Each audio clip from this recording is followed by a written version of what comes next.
Good morning from Panhandle Outdoors, America's only daily outdoor TV show. Your source for fishing, hunting, and information for folks who enjoy the great outdoors. Now sit back, relax. It's Panhandle Outdoors. Good morning, folks. Welcome to Panhandle Outdoors. I'm Winston Chester. Glad here this morning. Hope you enjoyed yesterday's show. We got a big show coming up tomorrow also, so be giving away seafood and a really good video coming up on, I just went fishing with Scott Lindsay. We caught some brim and shell crackers, so that'll be tomorrow. But today, let's get started with our show brought to us by so many different sponsors. I know y'all help them. They come to me and they tell me, so-and-so watched your show. And I appreciate them coming and doing business with us. That means a lot, and that's what keeps us on the air. So here we go. Our weather brought to us by Haney Technical Center. High today, 77, low 67. Water temperature right at 78 degrees, so that's good. Our river reading brought to us by Mountain Dew. Take it outside with Mountain Dew. Apalachicola, Bluntstown, right over 2 foot, about a 2.2. And the Choctaw, Caryville, right around 3 foot. Both rivers are going to be in good shape this weekend. If you get on the water up in those sloughs, it's going to be good. Tide chart brought to us by Kent Forest Lawn. We're looking at a high tide at 6:40 this morning, and low tide is 3:51 this afternoon. And I'll tell you what, we got good tides today, but Saturday tides don't look all that good. Friday and Saturday tides pretty neat right there, but we got good strong tides today. Our wind's going to be coming out of the east at about 8 to 10. It was on the north yesterday, so swinging out of the east today. All right, let's take our break. We'll be right back.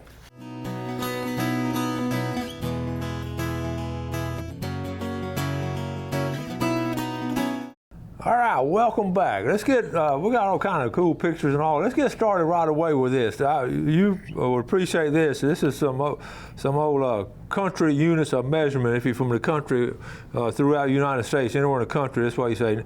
It's right next door, that means it's going to take 1 or 2 minutes. If it's right up the road, instead of saying 5 or 10 minutes, it's right up the road, that's what it means 5 or 10. It's a couple of miles, that's 10 or 20 minutes. It's not too far, or it ain't too far. That's 20 to 50 minutes. Is a little ways, over an hour, and you say it's a pretty good drive. That's 2 hours. So when you're telling people directions, that's how you do it in the country.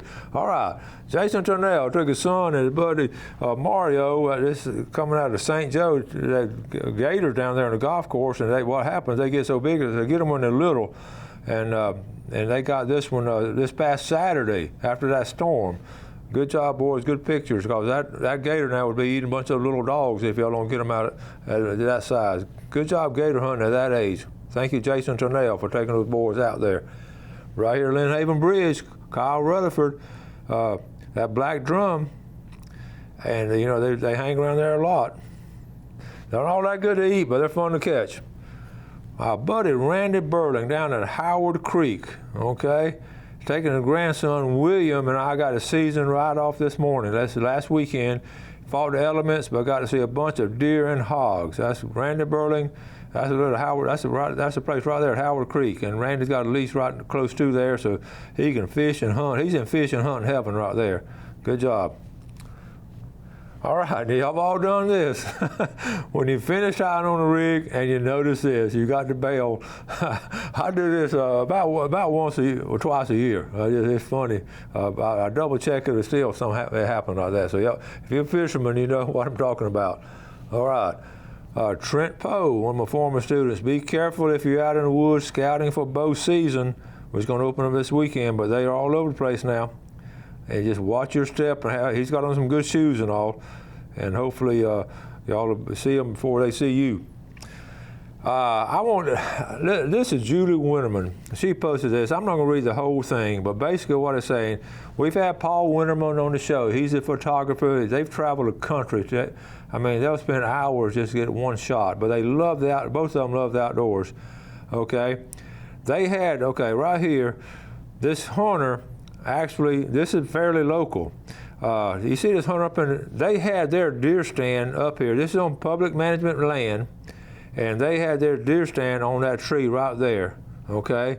And this guy actually came in, and you see Paul was a gentleman, a lot more of a gentleman than I probably would have been. The guy took Paul's tree stand down and put his up. Now, would you not be aggravated if that happened? And she went on, she said, Recognize him, tell him we saw his truck at the entrance. He's from Kentucky, and his license plate is expired. Well, that pretty well sums up what kind of guy he is. But, folks, you don't take down someone's tree. Y'all know that, man. That's just irritating. Sometimes you have a twin engine. I just sometimes like to show you this stuff. Next weekend now, 11th and 12th annual Elizabeth Bardolph Memorial Tournament. We had them on, and November the 2nd is going to be Sunjammer. People have already called me about registering ahead of time. What you need to do is go down there to Sunjammers from 3 to 7 and register there anytime on that Friday afternoon before the tournament. It's only $35, and if you don't want to enter, see if you can sponsor someone. And the proceeds benefit the Boys and Girls Club and the swim program there, okay? Let's see. And also, October 25th and 26th, which is tomorrow night, Flathead Catfish Tournament over here. All my cousins and kinfolks over there in Bristol, they're going to be fishing on this. The Bristol boat landing at 1 p.m. to 8 p.m. Okay, that's the registration. And the tournament starts at 5 p.m. tomorrow night. So you can be fishing during the night. It's going to end at Saturday. That's what they're doing, Flathead Catfish Tournaments. 5 o'clock Friday afternoon till Saturday at 1. And Flathead only, first place, $2,000. All right, so check that out. Okay, we're going to talk about this pompano situation.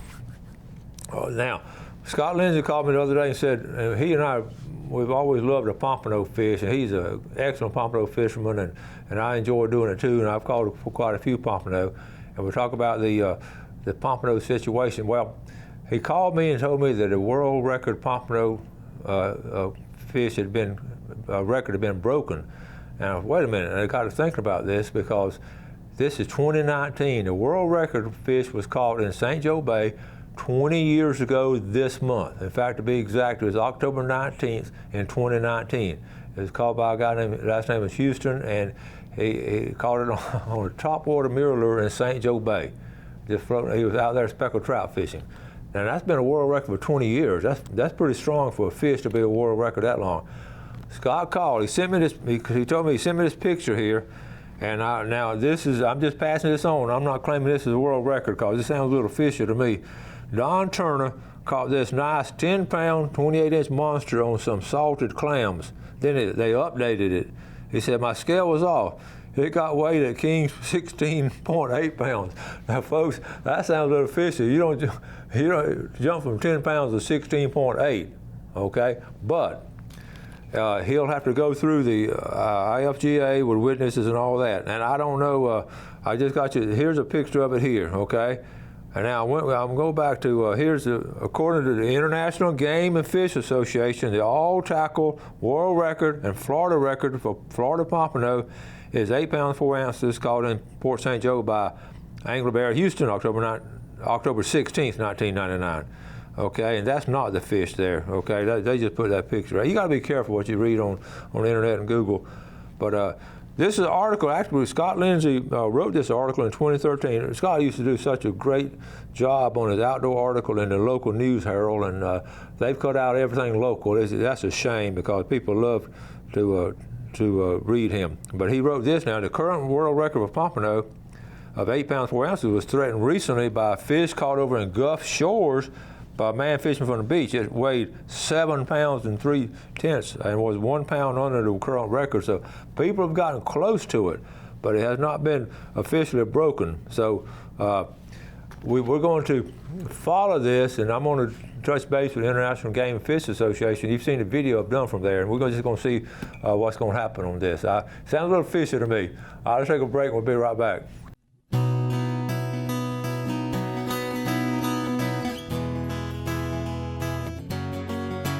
Okay, welcome back. I want to show just 2 more pictures because this is, we talk about ground blinds and how popular they are now, and I love a ground blind. It has so many advantages, the ease and the safety of it.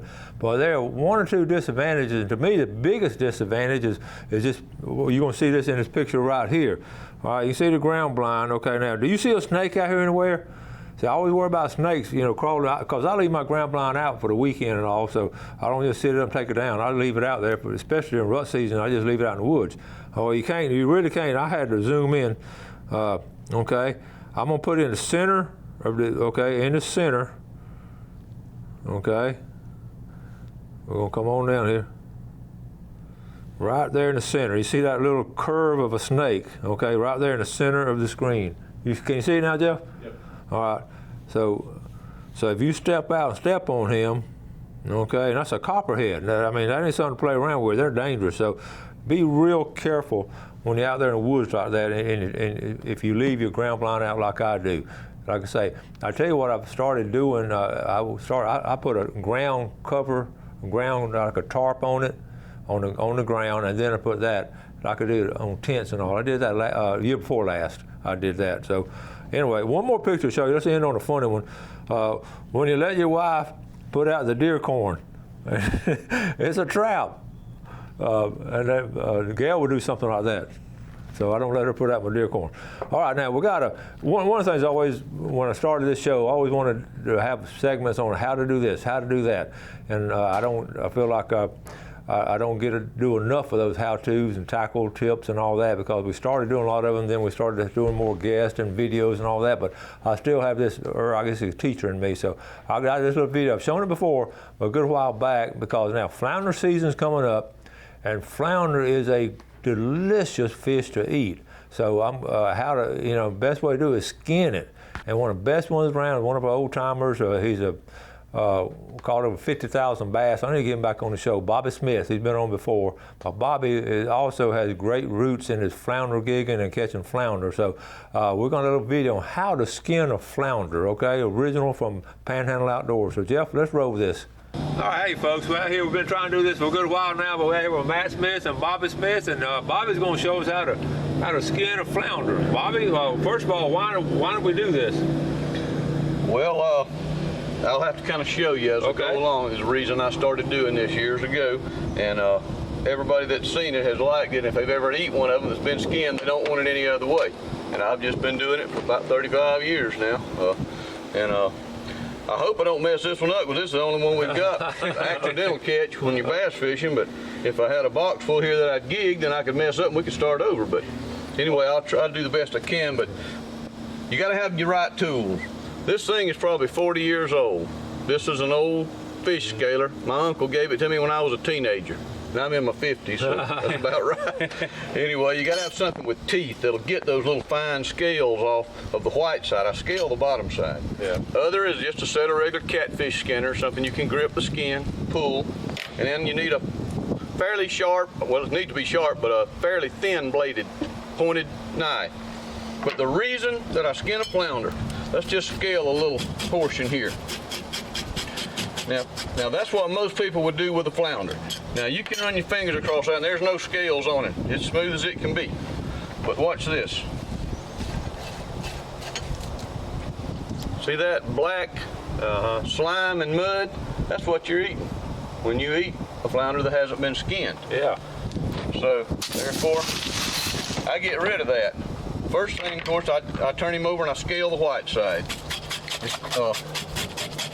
Well, they live on the bottom, so they're going to get all this on them. Mm-hmm. But the white side doesn't have that old black mud in it like the top does. I don't know if it's mud or just fish slime or what it is. Don't pretend to be a scientist. I feel better about it, and everybody says they taste better that way. So that's the way I've always done it, and I've stood here and skinned over 100 pounds when I used to do this commercially. Yeah. And all right, we've got him scaled now, so we're just going to rinse those scales off and then turn him over, and this is where the skinning part starts.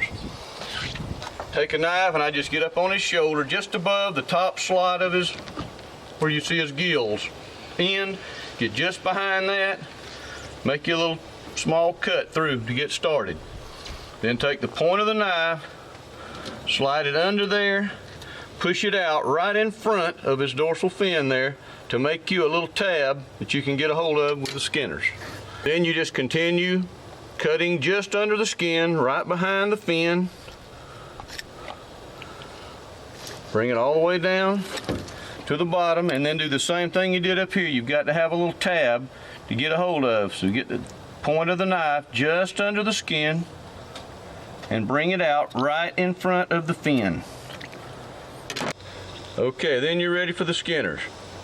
Catch that tab, And the important thing to remember is you cannot pull it all straight toward the tail. The flounder has a grain change in his meat, top and bottom, and if you simply pull it all toward the tail, you'll rip out 2 chunks of meat about the size of my finger all the way down the shoulder and the bottom side. What you want to do is skin from the fins toward the backbone until you pass that grain change. You can use your thumb to help you. Pull it back, just continue it on down, and pull toward the center.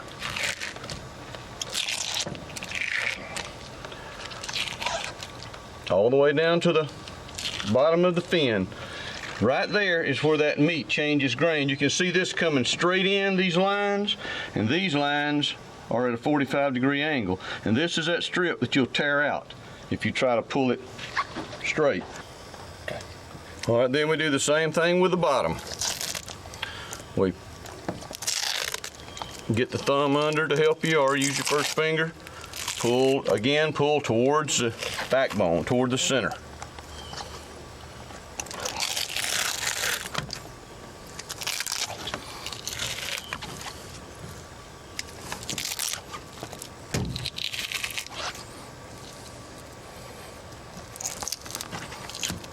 Once you've got it to that point, then you're ready to pull it all the way off. Go ahead. Then you're ready to pull it off. Once you get it in like that, catch it back from the front, get you a grip. The bigger they are, the harder that skin is to pull, but peel it off like that. You've got a skinned top side on the flounder. He'll eat much better than scaled. Then you're ready to do the rest of the job. I just go through right behind the fin, go all the way through, come out, get rid of the head. The flounder has very few guts. Most of you know it's a good fish to eat because you get a lot of meat from a flounder. Once you get the guts, the roe sacks are in this little cavity back in behind on each side of that bone. You have to just reach in there and pull those out. And then there's some coagulated blood against the backbone. I usually just stick the knife underneath it, make a little fine cut, pull it out. And then you're ready to wash. All right, Bobby, that's a good job. I'm gonna start doing mine that way now. Hope everybody enjoyed that.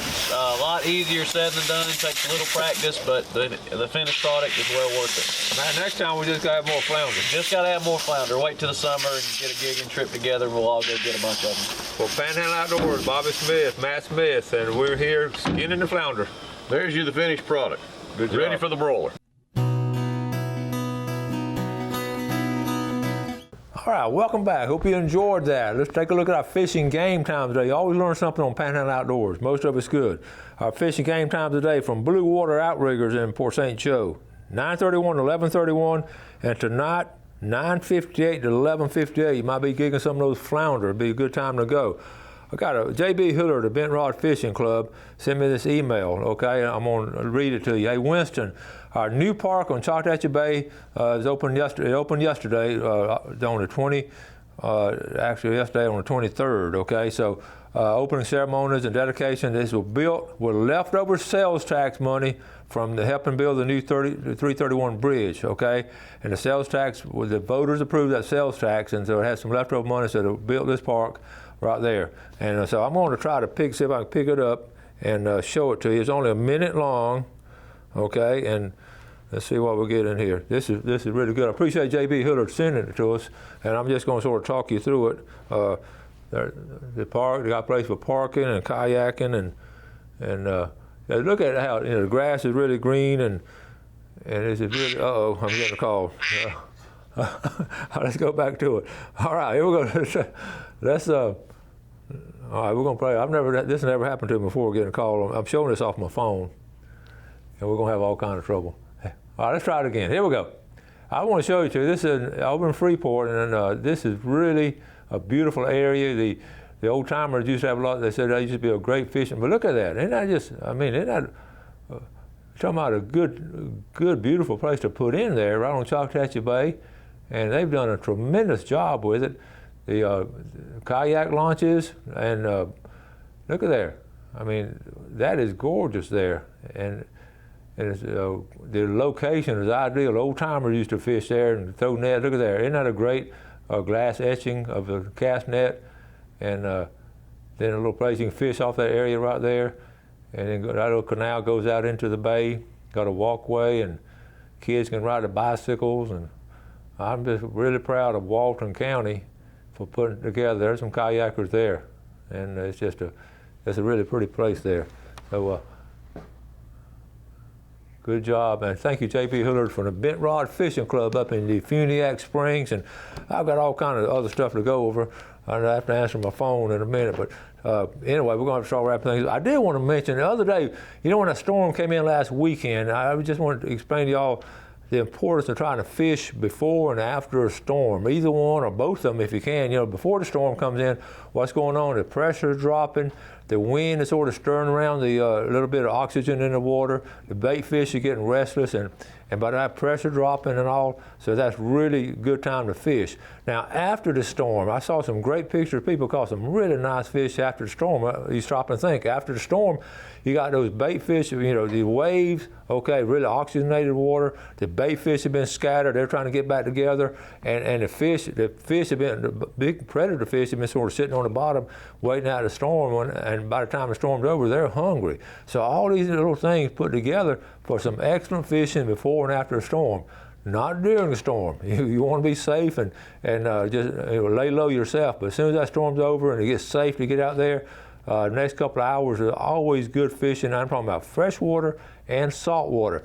Not so much surf fishing because it's still too stirred up. It takes a little while. It's like the next day before we really start doing something surf fishing as far as after the storms and all. It really churns it up. But in the bay fishing, the lake fishing, but if the tide is right and all, it's a good time to go. That's your tip of the day. So we've had a good show. Tomorrow got a good video on catching those Bremen shellcracker the other day with my friend Scott Lindsay. You have a great day today. Do something good for your fellow man. Enjoy the outdoors, and God bless. Thanks for watching America's only daily outdoor TV show, Panhandle Outdoors with Winston Chester, featuring hunting, fishing, and other activities and information to help you enjoy the great outdoors. Join us next time for Panhandle Outdoors.